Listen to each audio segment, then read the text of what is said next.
सतनाम श्री वाहेगुरु जी। आज श्री जपजी साहिब जी की 21वीं पौड़ी की कथा विचार करेंगे। साथ संगत जी, मन में ऐसे बहुत से प्रश्न उठते हैं, जैसे तप, तीर्थ, साधना, जीवों पर दया भाव करके हमें क्या प्राप्त होता है, हमें कितना मान सम्मान मिलता है, अंतरात्मा की मैल को कैसे साफ कर सकते हैं, कैसे गुणों को धारण करना चाहिए, आदि ऐसे बहुत सारे प्रश्न हैं जिनके उत्तर हमें जपजी साहिब जी की इस पौड़ी में मिलेंगे। तीर्थ यात्रा, तप, साधना, जीवों पर दया भाव का फल यदि कोई मनुष्य प्राप्त करता है तो वह केवल नाम मात्र का होता है, किंतु जिन्होंने परमेश्वर के नाम को मन में प्रीत करके सुना तो उसने अपने अंदर के तीर्थ का स्नान कर लिया, अर्थात उस जीव ने अपने हृदय में बसे हुए निरंकार में लीन होकर अपनी अंतरात्मा की मैल को साफ कर लिया। सदाचार के गुणों को धारण करके ही ईश्वर की भक्ति की जा सकती है। परमात्मा ने जब यह सृष्टि पैदा की थी तब कौन जानता था कि कौन सा समय है, कौन सी तारीख है, कौन सा महीना व दिन था, कौन सी ऋतु थी। जब यह पसारा हुआ था तब यह सब कोई नहीं जानता था। इसके बारे में तो सिर्फ वह परमात्मा जिसने इस सृष्टि की रचना की है वह स्वयं ही जान सकता है। सृष्टि में जो कुछ भी हो रहा है वह सब परमात्मा के द्वारा ही किया गया है। वाहेगुरु जी का खालसा, वाहेगुरु जी की फतेह। तीर्थ तप दया दत दान, जे को पावै तिल का मान। तीर्थ तप दया तद दान, जे को पावे तिल का मान। तीर्थ तप दया और दान देकर यदि कोई मान पाता है तो केवल नाम मात्र। सुनया मन्या मन कीता पाओ, अंतर्गत तीर्थ मल नाओ। सुनया मन्या मन कीता पाओ, अंतर्गत तीर्थ मल नाओ। जिसने सुनकर माना और मन में प्रेम किया है वह आंतरिक तीर्थ में मल कर स्नान करता है। सब गुण तेरे मैं नाही कोए, विण गुण कीते भगत ना होए। सब गुण तेरे में नाही कोए, बिन गुण कीते भगत ना होए। हे प्रभु, सब गुण आपके हैं, मुझ में कोई नहीं, गुण किए बगैर भक्ति नहीं हो सकती।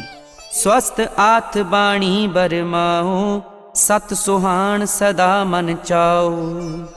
सुआसत आथ बानी बरमाओ, सत सुहान सदा मन चाओ। ब्रह्ममयी वाणी कल्याण स्वरूप है, जो सत्य है, चैतन्य है और सदैव आनंद स्वरूप है। कवण सोवेला वक्त कवण, कवण थित कवण वार। कवण सिरुति माहू कवण, जित होआ आकार। कवन सुबेला बखत कवन, कवन तिथ कवन वार। कवन सैरुति महाकवन, जित होवा आकार। कौन सा वह समय और वक्त कौन सा था, कौन सी तिथि और कौन सा वार था, कौन सी वह ऋतु और कौन सा मास था जिस समय संसार की रचना हुई थी। वेल न पहिया पंडिती, जे होवे लेख पुराण। वक्त न पायो का दिया, जे लिखन लेख कुरान। बेल ना पाया पंडित, जी होवे लेख पुराण। बखत ना पायो का दिया, जे लिखन लेख कुरान। वह समय पंडितों ने भी नहीं पाया, यदि कोई होता तो पुराण का कोई लेख होता। काजियों ने भी वह समय नहीं पाया, यदि कुरान का लेख लिख देते। थित वार ना जोगी जाने, रुत माना कोई। तिथवार न जोगी जाने, ऋत माहा न कोई। योगी भी तिथि तथा वार नहीं जानता, ना ही कोई ऋतु तथा मास ही जानता है। जा करता सिर ठीक साजे, आपे जाने सोई। जा करता सिरठी कोई साजे, आपे जाने सोई।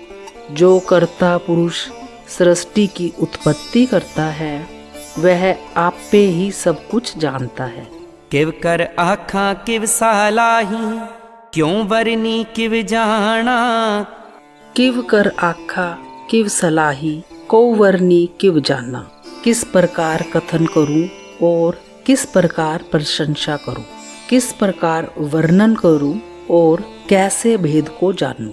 नानक आखण सबको आखै, इक दू इक सियाणा। नानक आखन सबको आखे, इक तू इक सियाना। कहने को तो हर कोई कहता है, एक से एक चतुर बनकर। वड्डा साहिब वड्डी नाई, कीता जाका होवै। नानक जे को आपो जाने, अगे गया न सो है। बड्डा साहिब बड़ी नाही, कीता जाका होवे। नानक जे को आपो जाने, आगे गया न सोही। वह स्वामी बड़ा है, उसकी महिमा अपार है। जिसका किया हुआ सब कुछ होता है। यदि कोई अपने आप को बड़ा जानता है, तब वह आगे जाकर शोभा नहीं पाता। वाहेगुरु जी का खालसा, वाहेगुरु जी की फतेह। श्री जपजी साहिब जी की 22वीं पौड़ी में सतगुरु जी जन साधारण के मन में परमात्मा के प्रति आस्था, विश्वास और श्रद्धा में रहकर उसकी भक्ति करने का आदेश देते हैं। वाहेगुरु जी का खालसा, वाहेगुरु जी की फतेह।